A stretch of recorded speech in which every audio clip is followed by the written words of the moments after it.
Today, we're diving into the mind of one of the toughest human beings on the planet, David Goggins. But this isn't really about running ultramarathons or doing a million pull-ups.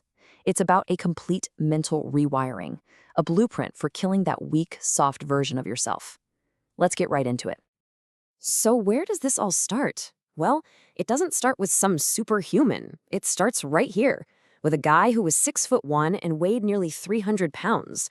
You have to understand, this wasn't just a number on a scale. This was the starting line for one of the most insane transformations you will ever hear about.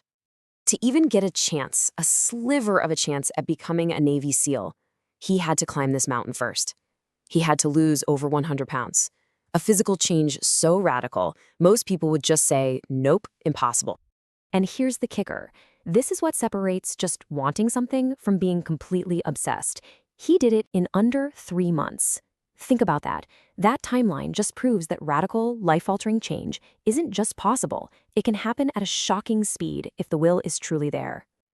So how in the world does a journey like that even begin? Well, it starts with a single conscious decision to reject a normal, mediocre life. You see, Goggins felt totally trapped. Trapped by his town, trapped by the people around him, trapped by a mindset that said, this is good enough. And his very first act of rebellion was to decide, I want more. He wanted to become what he calls an uncommon man in a world of common men. All right, now this is where the Goggins philosophy really flips things on its head. He basically argues that the very things that cause us pain, well, that's the good stuff. That's what makes us strong.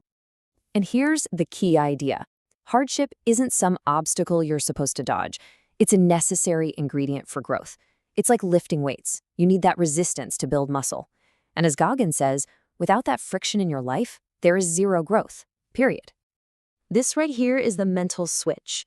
He could have had a woe is me story for the rest of his life, and no one would have blamed him. But instead, he reframed it. His suffering wasn't a handicap. It was the perfect training ground. It became the very fuel that would power everything he did from that point on. Okay, so you've decided you're going to embrace the hard stuff.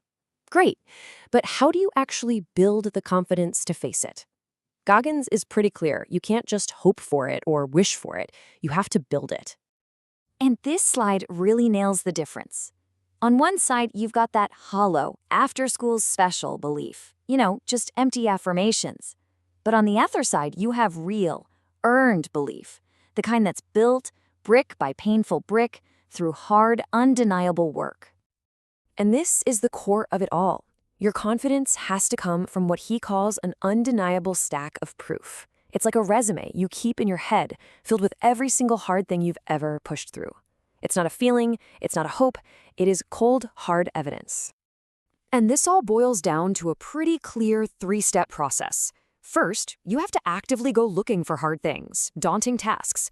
Then, every time you conquer one, you add it to your mental resume. And over time, that resume becomes undeniable proof of what you can actually do. This brings us to a really critical point. See, tons of people have dreams, but very, very few are willing to actually do the work. What Goggins is saying here is that the dream itself is just the idea. To actually master it, that romantic fantasy has to die.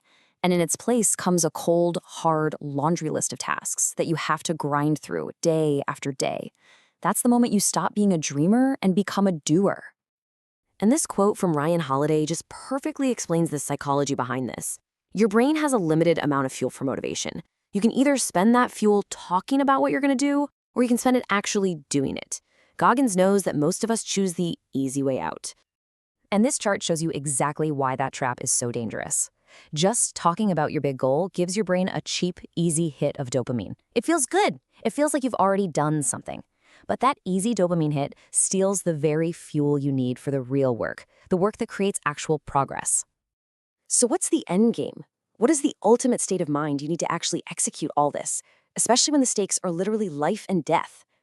I want you to just imagine this for a second. You're a Navy SEAL. You are standing in front of a closed door on a mission in Iraq.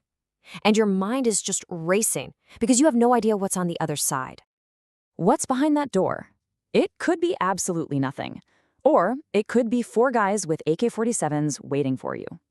The door itself could be rigged to explode. It is the definition of the unknown. And in that split second, if you hesitate, you die. So, how do you act?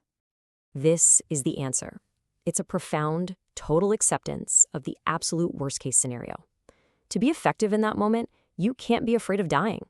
You have to look that possibility straight in the face, accept it, and move forward anyway. That is the warrior mindset. So finally, how do you take this unbelievably intense mindset and apply it to normal, everyday life? Well, it all comes down to one simple, powerful command. Goggins' logic here is crystal clear.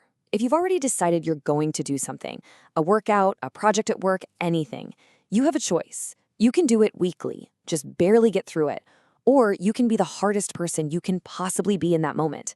Both take up your time, but only one builds that stack of proof. And that's the final takeaway. Your approach is everything. Don't just do the task, attack it. Because, as he says, people will remember how you did it. And the alternative is being remembered as the person who just went through the motions, who held back, who peeked around the corner instead of kicking the door down. And that's really what this entire philosophy boils down to. When your mind and body are screaming at you, when you think you have absolutely nothing left in the tank, the Goggins method asks you this one simple question. Can you take one more step? The answer is almost always yes. And the real failure isn't being unable to take two more steps, it's being able to take one more and choosing not to.